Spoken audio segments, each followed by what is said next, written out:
7 नवंबर का ये दिन देशवासियों के लिए ऐतिहासिक है। ये दिन राष्ट्रीय गीत के 150 साल के सफर को समर्पित किया गया है।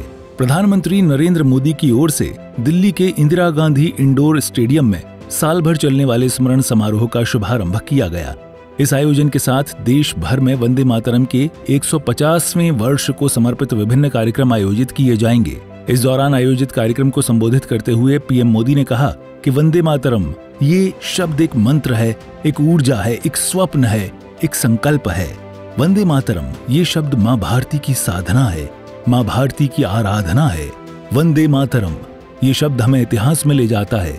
ये हमारे वर्तमान को नए आत्मविश्वास से भर देता है और हमारे भविष्य को ये नया हौसला देता है कि ऐसा कोई संकल्प नहीं जिसकी सिद्धि न हो सके, ऐसा कोई लक्ष्य नहीं जिसे हम भारतवासी पा न सकें। वंदे मातरम ये एक शब्द, एक मंत्र है, एक ऊर्जा है, एक स्वप्न है, एक संकल्प है। वंदे मातरम ये एक शब्द मां भारती की साधना है, मां भारती की आराधना है। वंदे मातरम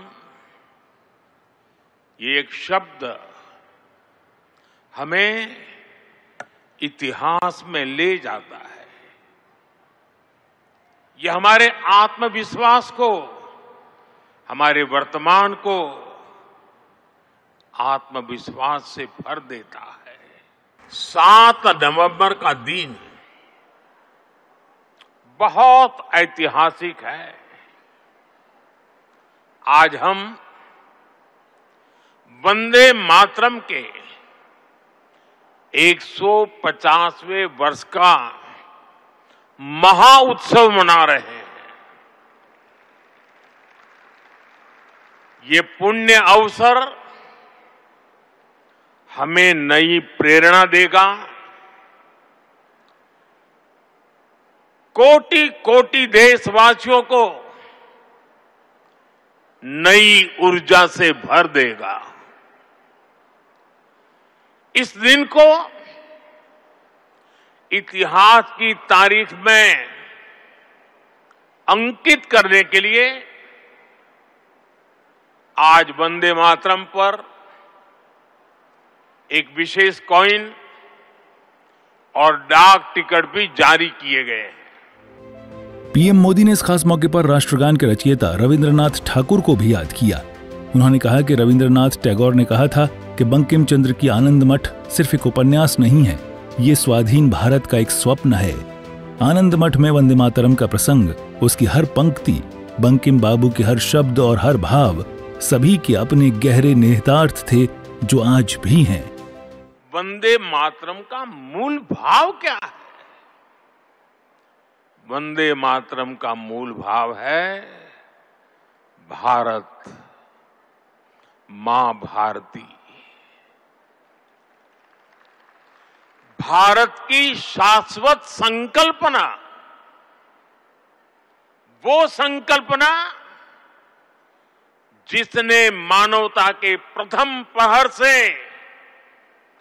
खुद को गढ़ना शुरू कर दिया, जिसने युगों युगों को एक एक अध्याय के रूप में पढ़ा, अलग अलग दौर में अलग अलग राष्ट्रों का निर्माण, अलग अलग ताकतों का उदय, नई नई सभ्यताओं का विकास, शून्य से शिखर तक उनकी यात्रा और शिखर से पुनः शून्य में उनका विलय, बनता बिगड़ता इतिहास, दुनिया का बदलता भूगोल, भारत ने ये सब कुछ देखा है। भारत की ये संकल्पना उसके पीछे की वैचारिक शक्ति है। उठती गिरती दुनिया से अलग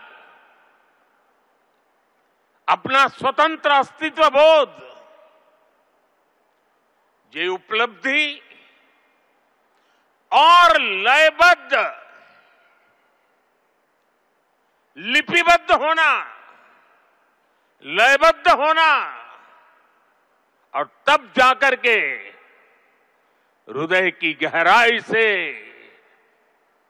अनुभवों के निचोड़ से, संवेदनाओं की असीमता को प्राप्त कर करके वंदे मातरम जैसी रचना मिलती है।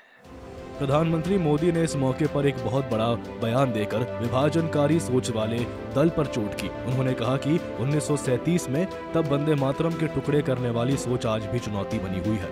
वंदे मातरम के इस विभाजन ने देश के विभाजन के बीच भी बो दिए है। यही विभाजनकारी सोच देश के लिए आज भी चुनौती बनी हुई है।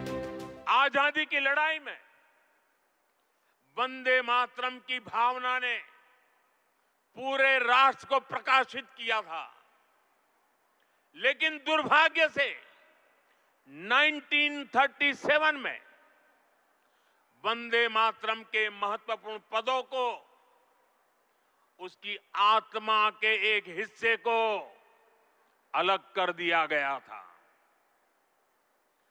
वंदे मातरम को तोड़ दिया गया था, उसके टुकड़े किए गए थे। वंदे मातरम के इस विभाजन ने देश के विभाजन के बीज भी बो दिए थे। राष्ट्र निर्माण का ये महामंत्र, इसके साथ ये अन्याय क्यों हुआ, ये आज की पीढ़ी को भी जानना जरूरी है, क्योंकि वही विभाजनकारी सोच देश के लिए आज भी चुनौती बनी हुई है। आपको बता दें, वर्ष 2025 में वंदे मातरम गीत की रचना के 150 वर्ष पूरे हो गए हैं। बंकिम चंद्र चटर्जी की ओर से लिखा गया राष्ट्रीय गीत वंदे मातरम अक्षय नवमी के पावन मौके पर 7 नवंबर 1875 को लिखा गया था। वंदे मातरम पहली बार साहित्यिक पत्रिका बंग दर्शन में उनके उपन्यास आनंद मठ के एक अंश के रूप में प्रकाशित हुआ था। मातृभूमि को शक्ति, समृद्धि और दिव्यता का प्रतीक बताते हुए इस गीत ने भारत की एकता और आत्मगौरव की जागृत भावना को काव्यात्मक अभिव्यक्ति दी। दिल्ली से शुरू हुआ ये कार्यक्रम 7 नवंबर 2025 से 7 नवंबर 2026 तक राष्ट्रीय गीत वंदे मातरम रचित किए जाने के वर्ष भर चलने वाले राष्ट्रव्यापी स्मरणोत्सव का औपचारिक शुभारंभ है। ब्यूरो रिपोर्ट, सूर्या समाचार।